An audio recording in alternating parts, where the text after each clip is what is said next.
Welcome to our weekly installment of Awesome Asian Adventurers, the only show that profiles individuals of Asian descent who step out of their comfort zones to engage in exciting and daring adventures.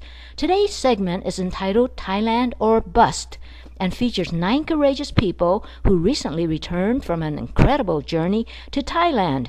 They began this trip with 2 days in Bangkok, braving the treacherous traffic, boldly riding the local sky train, daringly sampling the exotic cuisine, shrewdly bargaining with market vendors, and even fearlessly facing wild animals. But the real adventure began when they boarded their luxurious 43-foot sailboat to explore some of the beautiful islands in the unfamiliar Andaman Sea.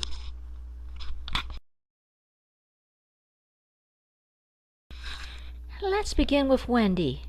So, Wendy, we understand that you were especially excited about reaching the first sailing destination, Koh Hong, a small, remote, and uninhabited island known for its fascinating caves. But apparently you were a bit disappointed when you arrived there. Why was that? Yes, I was. You see, I misheard and thought we were going to Koh Han. You know, those high-end shoes?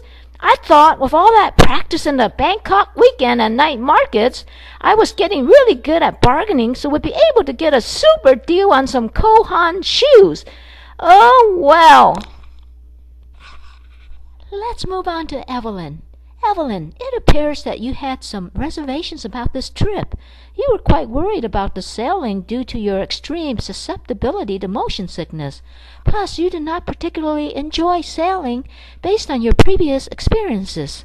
So were your worst fears realized? It's true, I was not terribly enthused about the sailing, but it turned out to be one of my favorite parts of our trip. I mean, you get to see miles and miles of water. Then you get to see more miles and miles of water. Truly thrilling. Plus, sleeping with Kimmy on that narrow, hard seat was quite a mother-daughter bonding experience. They had to drag me off the boat at the end. Well, let's talk with Doug next. Doug, I hear that you and Mary wanted to visit the Grand Palace on your last day in Bangkok, but the taxi driver informed you that it opened late on Thursdays. Did you know that the same thing happened to Wendy and Satoshi the preceding Tuesday? So, what did you do? No, we didn't know about Wendy and Satoshi. Guess it opens late on Tuesdays and Thursdays. Well, luckily, the taxi driver was a real nice guy and took us to this terrific jewelry store with bargain prices. We got some great deals there, although jewelry wasn't even on our shopping list. Moving on to Satoshi. Satoshi, we know that you pre-booked a full-day excursion for yourself and Wendy to do some elephant trekking, kayaking, monkey watching, etc. Must have been quite an exciting adventure. But, truthfully, did you plan this because you really love elephants and monkeys that much? Or because you had the foresight to realize that you would really need a break from your other traveling companions after 9 days of almost 24/7 with them? Or did you want some alone time with Wendy? I'm afraid it's in my best interest not to answer that question.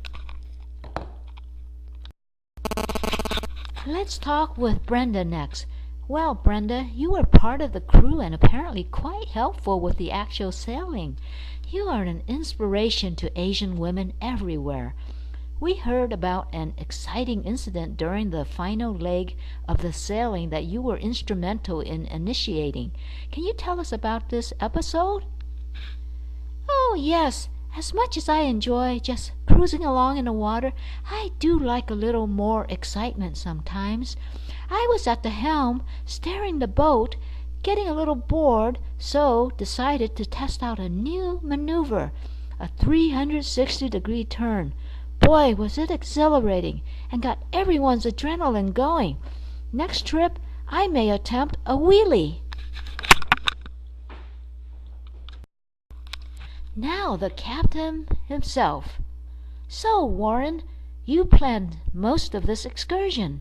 There's some old saying about how a captain should never abandon his ship, but I understand that you abruptly left the boat only after about 3 hours on it the first night. What was that all about? I'm glad you asked that question because I've been wanting to clarify a misconception that some of my shipmates might have. You see, shortly after going to bed, I realized that the boat was infested with mosquitoes. Some of my mates thought I left because of the mosquitoes, but I want to say that I would never abandon my ship because of a few insect bites. Actually, I missed my wife and wanted to join her in her twin bed at the hotel. Guess I'm sometimes a more responsible husband than captain. On to Mary. Mary, we've heard that the most memorable part of this trip for you was the sailing. Probably what contributed to your enjoyment was that you spent much of the time at sea reading. You must have really enlightened your mind with all those hours of reading. So, how many books did you get through, and what were their titles? Well, actually, I read about 10 pages of one book. I don't remember the title. I think I left the book in my room in Bangkok. And now our youngest traveler, Kimmy. So, Kimmy, I understand that you live in a town with very few Asians and have always attended schools with an extremely low percentage of Asians. So I am curious to hear about how a Twinkie, a very well assimilated Asian, felt about being in a country that is predominantly Asian. Yeah, right. Could hardly find any Asian faces in Ao Nang, Koh Phi Phi, and Phuket with all those Italian, Australian, Swiss, etc. tourists running around. I was so pissed to still be a minority in Asia. Get me back to Koh Yao Noi or Bangkok, please. But Red Mango was cool, and those old folks were actually fun to hang out with, surprisingly. And last but not least, we come to Don. So Don, you decided to try riding a motorcycle for the first time in your life in busy Phuket of all places. Pretty daring of you. Here you did quite well and are like the Evel Knievel of Thailand now. Is that true? Yep, I even attempted this really tough feat. Rode the motorcycle up some stairs and would have made it all the way, but this person suddenly appeared right in front of me. Darn!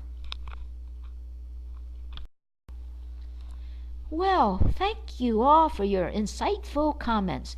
You are truly awesome, adventurous Asians. I hope that this segment inspires some of our many viewers to turn their dreams into reality too. Here are a few pictures of their trip for your enjoyment.